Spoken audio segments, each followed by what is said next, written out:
Bismillahirrahmanirrahim. Assalamu alaikum, dear students. How are you? I hope you'd be fine. This is chapter number 1, exercise 1B, question number 7 that we are going to deal with today. And we have already solved with question number 1 till 6 of exercise 1B earlier. So you can watch the video, which is you are provided with the links in the description box. Let's start with question number 7, which says find the smallest non-zero whole number. This term expresses that you have to find out the LCM.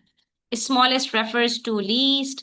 Non-zero whole number means you have to find out a number. Non-zero whole number means a number which is a natural number. Non-zero whole numbers include all the natural numbers, that is starting from 1 till infinity. It could be any number starting from 1 which can be multiplied by 112 to give a square number. What are they saying? They're saying you have to find out a number which, when multiplied by 112, gives you a square number, a perfect square. Square number means a perfect square. Okay, students. So whenever you have to find out any number as a perfect square, given that one of its factors is given, so all you need to do is simply that what you have to find is you have to figure out that what could be the pair factor making it a perfect square. And how can we do that? Let's take some examples. For example, we have a number 3. What should I multiply 3 with to make it a perfect square? Of course, I'll multiply 3 by itself to make it a perfect square, right? That is 3 3s are 9. So the square of 3 is 9. So we are going to multiply 3 with 9. But what if I have to multiply 12 with something to make it a perfect square? Do I need to multiply it with only 12? No, we have to find out that what is the smallest whole number. If I multiply it with 12, so still I'm going to get a perfect square, but it's not the smallest number that is giving me a perfect square. There could be some other number which can give me a perfect square. So what could be that number? How can I figure out that if I multiply 12 with a number less than 12, still I can get a perfect square? So what should I do? I simply need to find out the prime factorization of 12. So when I do prime factorization, I'll get 2 6 are 12, 2 3s are 6. I'll start making the pairs.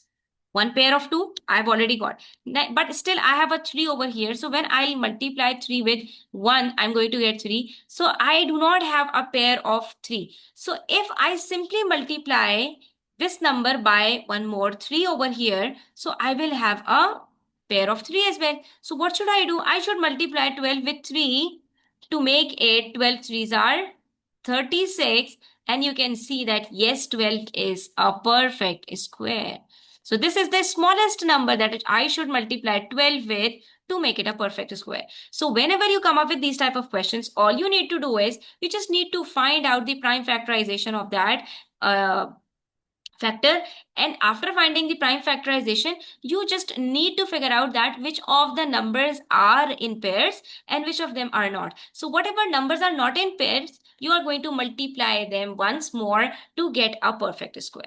So if we talk about 112, what are we going to do? We will simply multiply 112 with a number to make it a perfect square. First, we are going to find out its prime factors. So it would be starting from 2 because it's an even number. 2 5s are 10, 2 6 are 12. Still, we are going to divide it with 2 because it's an even number. So 2 2s are 4, 2 8s are 16, then 2 1s are 2, 2 4s are 8, and then 2 7s are 14. So you can see that already we have 2 pairs of 2.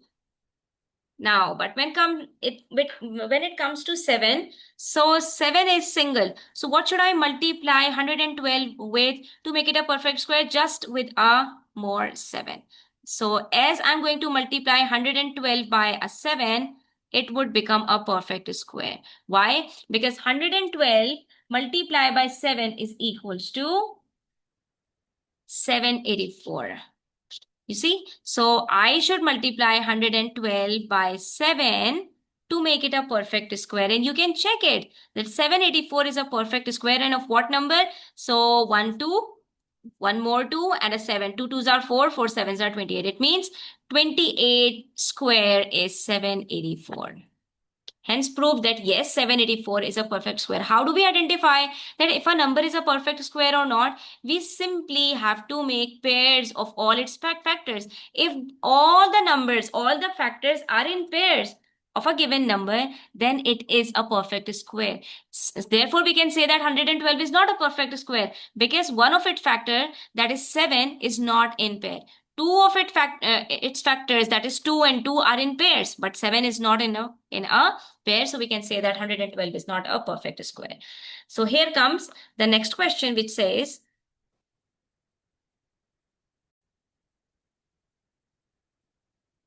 question number 8 says, find the smallest non-zero whole number which can be multiplied by 162 to give a cube number. Now we have to repeat the process, but this time we have to figure out a perfect cube. Cube number means a perfect cube.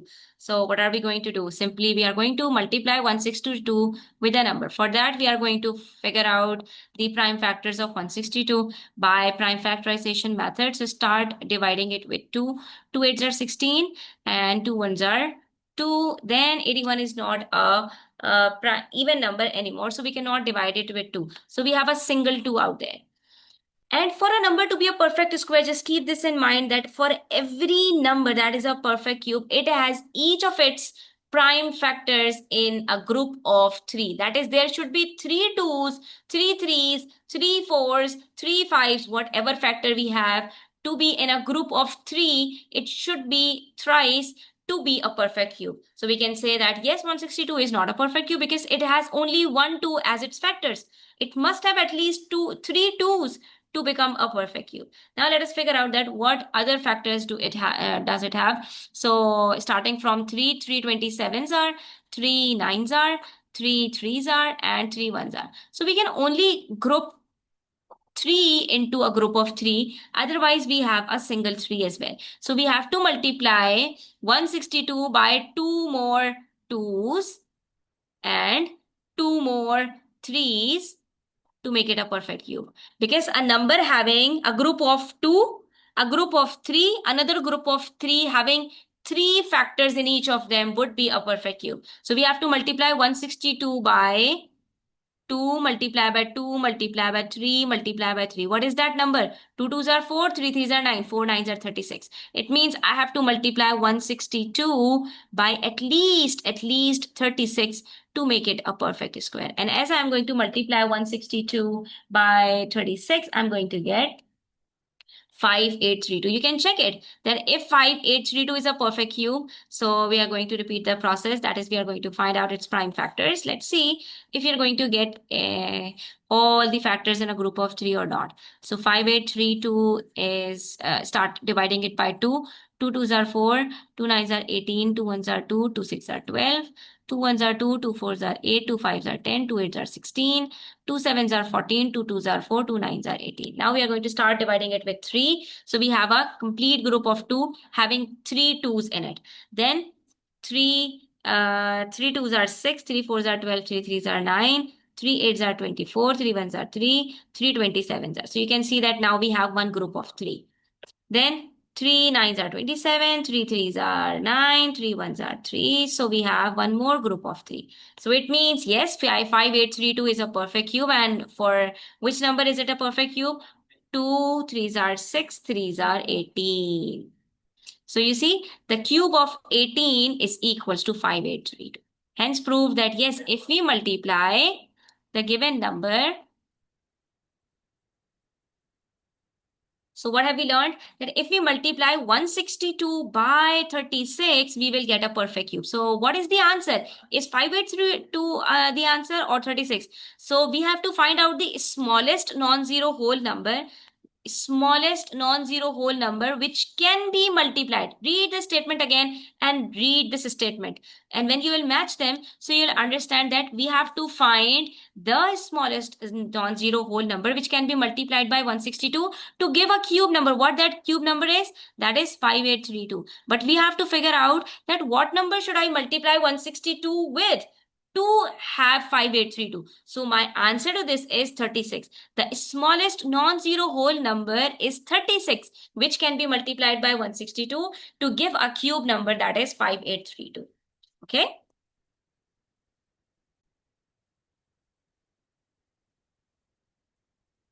Now, question number 9 is very interesting. It says a textbook is opened at random. Random means you just opened it without any intentions of any specific number that I should read page number 30, page number 15, or page number 2, or whatever. You just opened it random. Without using a calculator, find the pages the textbook is open to given that the product of the facing numbers is 420.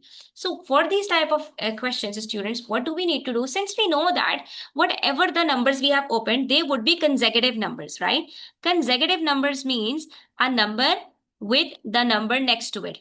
Okay, so either I have opened it to 15 and 16. Okay, the pages that are opened in front of me would be 15, 16, or it could be 11 and 12, or it could be 13 and 14, or it could be 21 and 22, or it could be 31 and 32, whatever it is. Okay, but the two numbers would be consecutive, one and the other would be next to it. So what are we going to do? They are saying that whatever numbers you have opened, whatever pages you have opened to, so the numbers, the two numbers that you have got, because there are two numbers on every sequence. Whenever we open up the book, there are two numbers opened in front of us.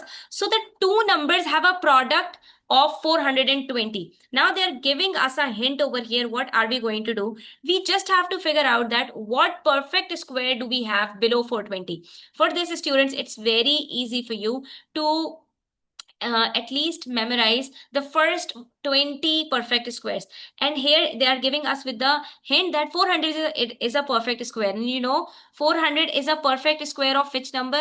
Of course, 20. 20 20s are 400. So 20 is a perfect square. So from here we can conclude that yes, of course, the pages must be 20 and 21 that he would have opened. That's all. You see, because when you multiply 20 with 20, you are going to get 400. But the numbers that we are having in front of us are consecutive number. They are not the same number. So it must be 20 and 21, the pages that we have opened. Because when we multiply 20 with 21, the answer to this is 420. You see? So these type of questions can come in your examinations. For this, you just have to be prepared that what perfect square do we have below it? Okay, what perfect square? Like if the number is, for example, 530. Okay. No, let's take some two consecutive numbers. For example, let's say if we multiply 31 by 32, so it's 992. Okay.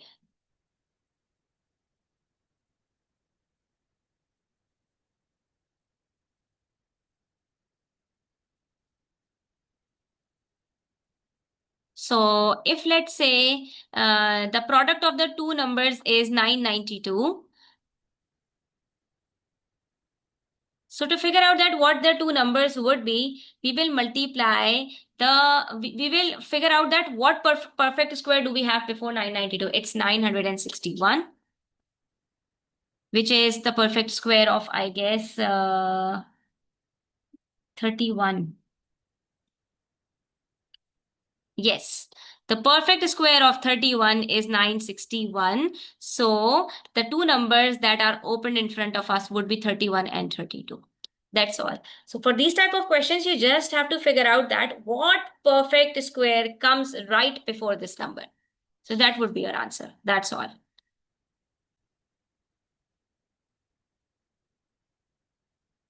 Now the next question is the area of a square photo frame is 250 centimeters square, and we have to find the perimeter of the photo frame. So to find out the perimeter of the photo frame, what are we going to do? We simply have to figure out that if this figure 250 is a perfect square, we all know that it is not a perfect square. So we have to figure out that what two perfect squares it lies in between. So if we talk about the square of 16, so the square of 16 is 256, which is quite close to 250. So we can say that the square of 16 is 256. So we can say that since 256 is the square of 16, the square root of 256 is 16. So the square root of 250 would be even closer to the square root of 256 because they just have a difference of 6 and it would be around 16 as well. Okay, from here we can conclude that the numbers that are close to 256 would have the same perfect squares, because between every two perfect square there lies only two whole numbers. Okay, there otherwise the other numbers are in decimals, which are after rounding it up it becomes the same. So we can say that since the perfect square of 16 is 256 and that of 15 is 225, and we know that 25 is not that much as close to 250 as 256 is, so we are going to consider 16 as the square root of 250 instead of 225. So the numbers that are close to 225 are between 220 to 230. If we are going to get any number around 220 to 230, then we are going to consider the perfect square of 225, that is having the square root of 15. But for this one we are going to consider 16. So what are they saying? They're saying that there is a square photo frame, and we know that a square has all four sides equal to each other. So if we need to find out what is the perimeter of this square, so we must know that the area of a square is length multiplied by length. So from here we are going to figure out the length of this square, and since the area is given as 250, so it means the length would be around 16 or 15.99 something. So if the length is 16 centimeters, if the area is 250 centimeter square, and we assume that the length would be 16 centimeters, so the perimeter would be 16 multiplied by 4, because the perimeter of a square is equals to 4 multiplied by the length. How do we find out the perimeter? We simply multiply the length with four sides, because the perimeter is the sum of all the outer sides, and there are four equal sides in a square. So we can simply multiply a length with 4 to find out its perimeter. So it would be 4 multiplied by 16, which would be around 64 centimeters. So the perimeter would be around 64 centimeter. This is not the exact answer. This is the approximate answer, the estimated one. That acha. Here they are saying leaving your answer correct to one decimal place. So if they are saying that we have to write down the answer in decimal place, so it must be done using the scientific calculator. You must have to use scientific calculator for this. So what are we going to do? Using the scientific calculator, just find out what is the square root of 250 by putting 250 in the square root. So we are going to get 15.8. This was the estimated calculation, and to find out the accurate calculation, we have to figure out the square root of, okay, so let's start doing it from the way we have learned. So if area of a square is equals to length square is equals to area of a square, and taking the square root on both sides will remove the square from the length, and we are going to left with length is equals to under root of area. And since the area is given as 250, which is the square root of 250 is around 15.81. So we are going to take it 15.81 over here. And after finding the length, we will find the perimeter, and we know that perimeter is equals to 4 multiplied by the length. So we will multiply 15.81 with 4, and the answer would be 63.24. 63.24 is very close to 64 centimeters. And since we have to write down the answer to correct to one decimal place only, so the answer would be 63.2 centimeters. That's all. Okay.